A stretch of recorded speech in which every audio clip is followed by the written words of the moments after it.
Au nom du Père et du Fils et du Saint-Esprit, ainsi soit-il. Récemment, j'ai parlé du baptême, donc maintenant, je voudrais dire pourquoi annoncer la nécessité du baptême. Quelle est l'importance d'annoncer la nécessité du baptême? Eh bien, je voudrais simplement rappeler les choses suivantes. L'Église dit avoir la conviction qu'il y a d'autres moyens, éventuellement, d'autres moyens, par exemple le baptême de désir, le baptême de sang, le baptême de désir, le baptême de sang, qui suffirait pour assurer le salut, c'est-à-dire des personnes qui sont dans une certaine ignorance, qui ne savent pas, il y a des accidents, il y a des choses comme ça. Donc l'Église, dans son catéchisme, dit qu'elle a toujours eu la conviction. Nous avons vu ce qu'il en est au sujet de saint Augustin, comment parle Karl Rahner, il sous-entend d'ailleurs dans son introduction en parlant de saint Augustin que en fait les pères de l'Église n'avaient pas forcément cette conviction-là. Donc saint Augustin ne soutenait plus à la fin de sa vie cette conviction-là du baptême de désir, au moins. Quant à Cyprien, c'est lui qui semblait avoir montré le baptême de sang. Voilà. Alors, s'il apparaît comme nécessaire d'annoncer le baptême, c'est parce que il faut distinguer entre conviction et foi. Au numéro 1257 du catéchisme, n'oublions pas cette chose essentielle qui est rappelée dans le Concile Vatican II, mais qui est l'enseignement de toute l'Église. L'Église est la servante des vérités de foi divine, c'est-à-dire de ce qui tient de la révélation, qui a été ces vérités de foi divine qui sont, par exemple, des enseignements sortis de la bouche de notre Seigneur Jésus-Christ, ce qui tient dans les Écritures. Donc l'Église dit ne pas être au-dessus des Écritures, mais d'être la servante de ces Écritures saintes, qui sont la parole de Dieu. Donc, il suffit de voir la lettre de Saint Pierre que j'ai lue à différents passages, d'autres passages aussi dans la lettre aux Galates, ce matin vous voyez dans l'office des lectures, que ce n'est pas simplement une pensée humaine, mais que c'est le Christ lui-même qui est apparu à Saint Pierre et qui lui a révélé, c'est ce qui lui a révélé. Donc l'Église ne va pas se mettre au-dessus de ces révélations de notre Seigneur. À Saint Paul, je veux dire. Veuillez m'excuser, dans la lettre aux Galates, c'est Saint Paul. Donc, il faut arriver à bien distinguer entre ce qui est de foi et de ce qui est simplement de ferme conviction. Parce que nous ne sommes tenus qu'à ce qui est de foi, pas ce qui est des convictions. Les convictions, elles peuvent être, ces fortes convictions peuvent être justes ou fausses. Ce qui est de foi, c'est ce que l'Église connaît et à laquelle nous devons donner notre assentiment. C'est ce qui tient de la révélation, de l'enseignement, du dépôt de la foi, tout ce qui est le dépôt de la foi, qui est tenu pour connu et auquel nous devons adhérer, parce que ce sont des vérités que l'Église a reçues et qu'elle transmet. Et là, nous devons y adhérer. L'Église s'en fait la servante et elle s'en fait le héros. Voilà. Donc là, ce sont les enseignements de l'Église. Là, ce sont, on peut dire, des dogmes, des enseignements. C'est la même chose, c'est un mot équivalent. Des enseignements sûrs. Et donc, du point de vue de la foi, nous devons y adhérer. Ainsi, l'Église rappelle, dans ce numéro 1257, qu'elle ne connaît pas d'autre moyen que le baptême pour assurer le salut. Parce que notre Seigneur Jésus-Christ nous l'a dit. Nul ne peut entrer dans le royaume des cieux s'il ne renaît de l'eau. Donc, et de l'esprit. Comme me dit saint Ambroise, si vous enlevez le mérite de la passion, l'eau, elle ne communique plus le mérite de la passion. Si vous nous enlevez le Saint-Esprit, qu'est-ce que c'est que la croix et l'eau, pour nous, ne sont plus rien.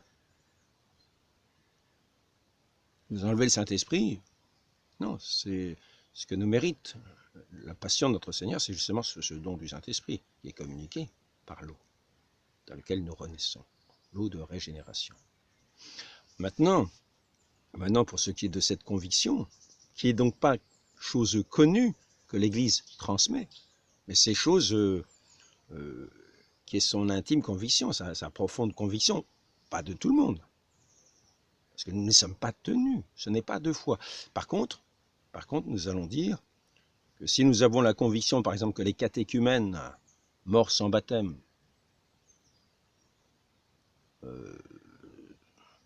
sont dans la grâce de Dieu, si nous avons cette conviction, même si ce n'est pas deux fois, nous allons faire comme si nous allons faire ce que nous pensons. C'est-à-dire, si nous pensons qu'ils sont dans l'état de grâce, ils vont être enterrés chrétiennement. C'est ce qui se passe aujourd'hui, je crois. Aujourd'hui, on dit aussi que dans le catéchisme de l'Église catholique aujourd'hui, il est dit que qu'on remet les enfants à la miséricorde de Dieu. Mais c'est pas un enseignement, pas parce qu'on les remet à la miséricorde de Dieu. Bien sûr, on les remet à la miséricorde de Dieu. Mais cela ne veut pas dire que sans le baptême, nous entrons dans le salut. Non, nous remettons à la miséricorde de Dieu. Voilà.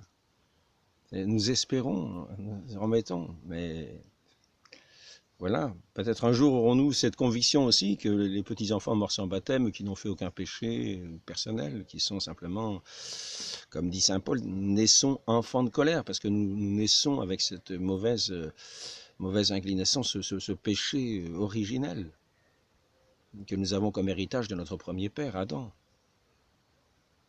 Voilà, c'est pour cela que nous sommes au baptême, par le mérite du sang précieux de notre Seigneur qu'il a versé sur sa croix lorsqu'il nous a donné sa vie divine. Il nous donne sa vie divine.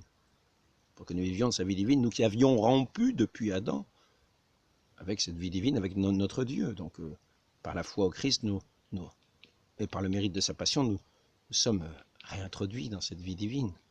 Et notre Seigneur nous dit par le baptême. C'est lui qui souffre de cette passion, et c'est lui, on ne va pas dire le contraire, c'est lui qui nous mérite le salut. Alors nous négligeons pas ces paroles dans ce qu'il nous dit que c'est par le baptême, et c'est là notre foi. Donc pourquoi dire pourquoi professer le baptême et l'importance du baptême? Parce que si nous avons la conviction d'une chose, cela ne veut pas dire pour autant que cette chose soit sûre et vraie. Donc nous devons faire en sorte, nous devons agir de manière que cette conviction soit éventuellement même fausse.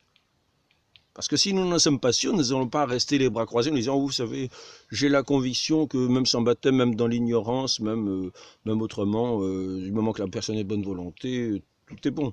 J'ai cette conviction, donc je reste tranquille à la maison, donc je dis plus rien, donc je me tais, le bon Dieu de toute façon est agissant en toutes choses, et il fera lui-même tout ce qu'il faut.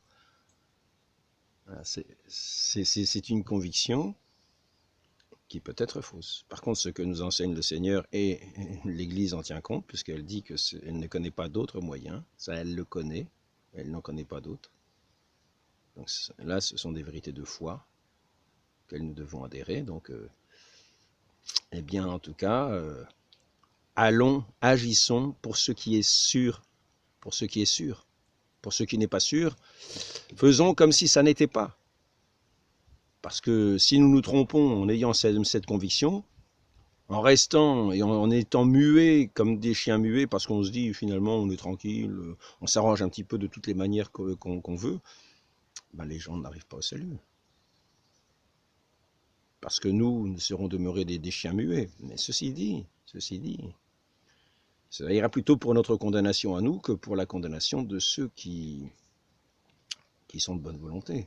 Car nous, déjà, d'une certaine manière, manquons de prudence.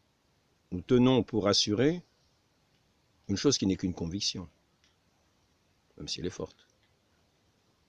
J'ai la conviction qu'un tel est un assassin, en fait un tel est innocent. J'ai la forte conviction qu'un tel est un assassin, je vais lui couper la tête. Ah bah oui, mais en fait il était innocent. Un manque de prudence, il faut avoir les preuves, la certitude. Là, ces preuves et cette certitude, c'est la foi. C'est pas la conviction forte. Donc respectons la conviction forte, espérons pour tous ces gens qui meurent sans baptême, mais ne l'établissons pas comme foi.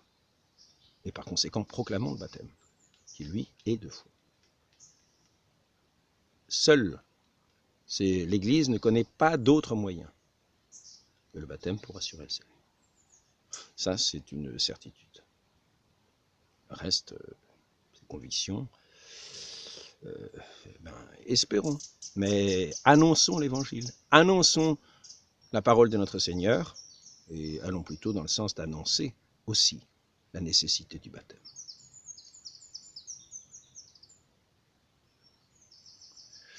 Voilà, c'est pourquoi je fais cette vidéo sur le baptême, parce qu'il ne s'agirait pas de négliger cette annonce du baptême simplement parce qu'on a une conviction comme cela, aussi forte soit-elle. Les convictions ne sont pas à l'abri de l'erreur, la foi est sûre, elle vient de Dieu, vérité de foi divine, sortie de la bouche de notre Seigneur. Nul n'entrera dans le royaume des cieux s'il ne renaît de l'eau et de l'esprit.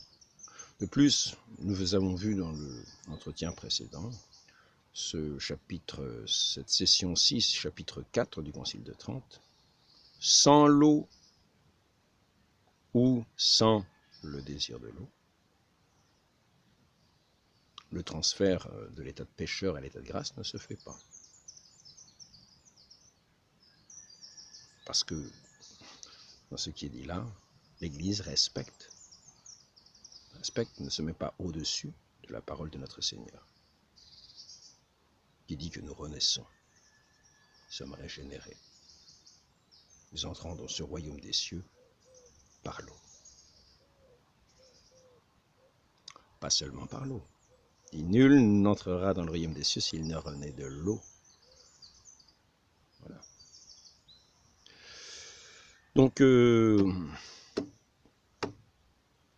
quand on dit sans l'eau ou sans le désir de l'eau, ça ne veut pas dire que avec le désir de l'eau, le transfert s'opère. Ce n'est pas ce qui est dit. Je le répète. Et cela ne veut pas dire non plus que avec l'eau, le transfert s'opère. On dit sans l'eau, ça veut bien dire que s'il n'y a pas l'eau, le transfert ne se fait pas.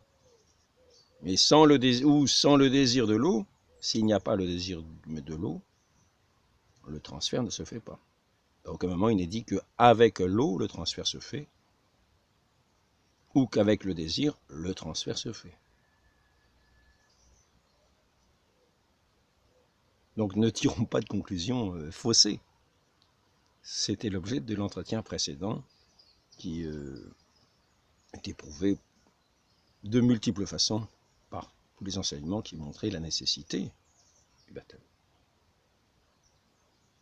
En particulier du catéchisme du Concile de Trente, mais aussi le catéchisme d'aujourd'hui, tel que le dit le numéro 1257. Donc voilà, c'est l'objet de ce petit entretien de rappeler le pourquoi annoncer le baptême.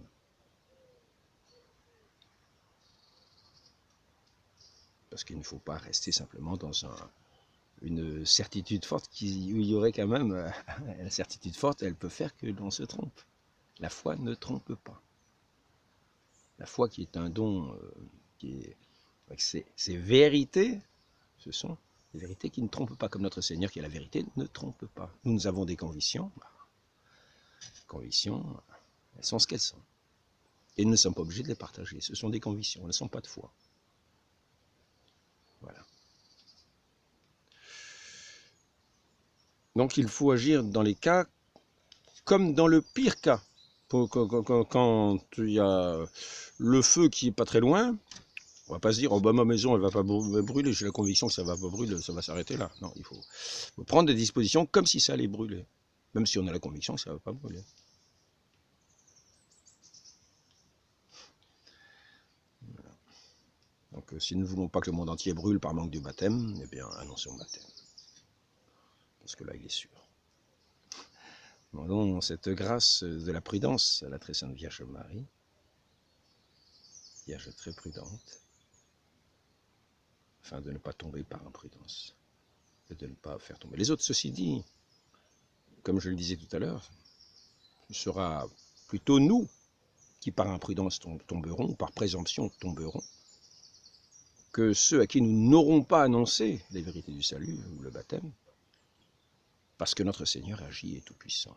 Et il ne laissera pas tomber ce qui est la bonne terre, l'agneau qui s'est égaré. Il vient chercher. C'est lui le bon pasteur, il vient chercher ses brebis, il vient rassembler son troupeau. Et si nous n'avons pas des oreilles pour l'entendre, si nous sommes imprudents, nous ne sommes peut-être pas de cette bonne terre non plus. Alors il n'est pas dit que nous aurons non plus. Nous ne sommes pas assurés du salut. Il faut persévérer jusque dans la foi, jusqu'au bout. Demandons aussi cette grâce, non seulement de la prudence, mais de la persévérance dans la foi. Au nom du Père et du Fils et du Saint-Esprit, amen. Ô Marie conçue sans péché, priez pour nous qui avons recours à vous dans ces jours précédents, votre fête de votre triomphante assomption au ciel, ainsi soit-il. Au nom du Père, du Fils et du Saint-Esprit, amen.